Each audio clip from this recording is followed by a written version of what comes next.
Rolex दुनिया की luxury brand में से एक ब्रांड है जिसकी कीमत आज ऑलमोस्ट $8 बिलियन है।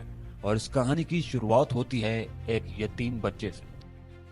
1893 जर्मनी में एक 12 साल का बच्चा जो अपने वालिदैन को हमेशा के लिए खो देता है और जाते जाते वो इसके लिए कुछ पैसे छोड़ जाते हैं, लेकिन फ्यूचर ट्रेवलिंग के दौरान वो पैसे भी इनसे चोरी हो जाते हैं। अपना सब कुछ खो देने के बाद भी इसके पास एक ही चीज बाकी थी और वो थी वॉचेस के लिए इनका अनस्टॉपेबल पैशन।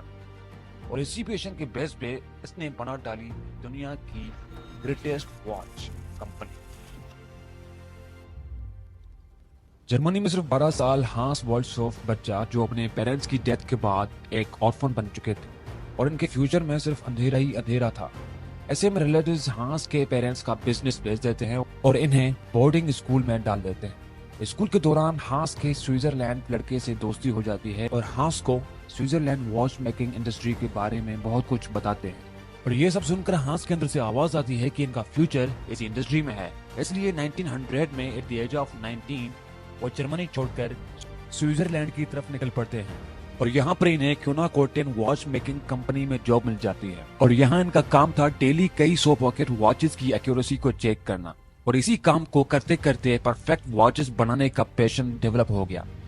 1903 में हांस ने लंदन जाने का फैसला किया, लेकिन इसी जर्नी में हांस के साथ एक बहुत बड़ा मसला हो गया। इनके पेरेंट्स से जो 33,000 जर्मन गोल्ड मार्क मिले थे वो चोरी हो गए।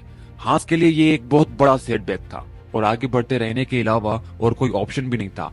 लंदन पहुंचने के बाद इन्हें वॉच मेकिंग कंपनी में सेल्स मार्केटिंग की जॉब मिल जाती है और पिछले 2 सालों में मैन्युफैक्चरिंग, सेल, कस्टमर बिहेवियर के बारे में बहुत कुछ सीखा। इन्हें रियलाइज हुआ कि सभी कंपनी फैंसी और स्टाइलिश वॉचेस बनाने में लगी हुई है, जबकि कस्टमर्स को सिर्फ सिंपल, एक्यूरेट, ड्यूरेबल और एलिगेंट वॉचेस चाहिए थी। और इसी सिचुएशन को बदलने के लिए हांस ने 24 साल की उम्र में अपना वॉच मेकिंग बिजनेस स्टार्ट करने का फैसला किया। लेकिन यहाँ हांस के साथ एक बड़ा मसला था। बिजनेस स्टार्ट करने के लिए हांस के पास सफिशिएंट कैपिटल नहीं था, इसलिए इन्होंने अपने ब्रदर इन लॉ को कैपिटल के बदले अपना बिजनेस पार्टनर बना दिया। और इसी तरह 1905 में एस्टेब्लिश्ड हुई वॉल्ट्सहोफ एंड डेविस। सबसे पहले इन्होंने देखा कि ट्रैवलर्स को एक वॉच कैरी करने की बहुत जरूरत होती है ताकि वो टाइम पे ट्रेन या बसेस को पकड़ सकें, अपनी डेस्टिनेशन तक टाइम पे पहुंच सकें। इसलिए इन्होंने स्पेसिफिकली ट्रैवलर्स के लिए पॉकेट वॉच बनाने का फैसला किया। इन्होंने नॉर्मल वॉचेस के कंपैरिजन में इस वॉच का साइज छोटा रखा ताकि ट्रैवलर्स इसे इजीली कैरी कर सकें और साथ ही साथ इसका पाउच हाई क्वालिटी लेदर से बनाया ताकि प्रीमियम दिखने के साथ साथ ट्रैवलिंग के दौरान टूटे नहीं। इन्होंने इस वॉच का नाम पोर्टफोलियो वॉच रखा। कंपनी के फर्स्ट प्रोडक्ट के हिसाब से ये काफी सक्सेसफुल हुई। जैसे कि हांस ने अपनी कंपनी की शुरुआत पॉकेट वॉच बनाने से की थी, लेकिन वो हमेशा के लिए पॉकेट वॉच बनाना नहीं चाहते थे। इनका प्रेडिक्शन था कि फ्यूचर में रिस्ट वॉचेस पॉकेट वॉचेस को कंप्लीटली रिप्लेस कर देंगे। इसलिए हांस ने अब अपना पूरा focus world class wrist watches बनाने में डाल दिया। लेकिन यहाँ प्रॉब्लम ये थी कि उस टाइम लोग रिस्ट वॉचेस को एक्सेप्ट करने के लिए तैयार नहीं थे। इनका परसेप्शन था कि रिस्ट वॉचेस सिर्फ फीमेल्स पहना करती हैं, लेकिन हांस कस्टमर्स के इसी परसेप्शन को बदलना चाहता था।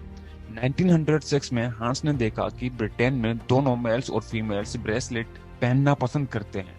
और हाँ, इन्होंने एक बहुत बड़ी अपॉर्चुनिटी को स्पॉट किया। इन्होंने मार्केट में सिल्वर और गोल्ड रेस्ट वॉचेस लॉन्च की, जिनकी स्टेप लेदर की नहीं बल्कि गोल्ड और सिल्वर की थी। हांस के लिए वक्त सिर्फ एक पैमाना नहीं था, ये एक जज्बा, एक ख्वाब और बिलाखिर एक मीरास था। ये इसकी कहानी है कि किस तरह एक शख्स ने दुरुस्तगी और दस्तकारी के लिए मोहब्बत को एक रोलेक्स सल्तनत में बदल दिया। रोलेक्स की खूबसूरती और दुरुस्तगी से मुतासिर होकर हांस ने अपनी घड़ियां खुद डिजाइन करना शुरू की। इन्होंने हर तफसील का मुताला किया, नकल व हरकत, मवाद, दस्तकारी। वो जानता था कि कामयाबी के लिए इसे इस ब्रांड की उम्दगी से मुमासिल होना पड़ेगा जिसकी वो तारीफ किया करते थे। और ये थी रोलेक्स की कहानी।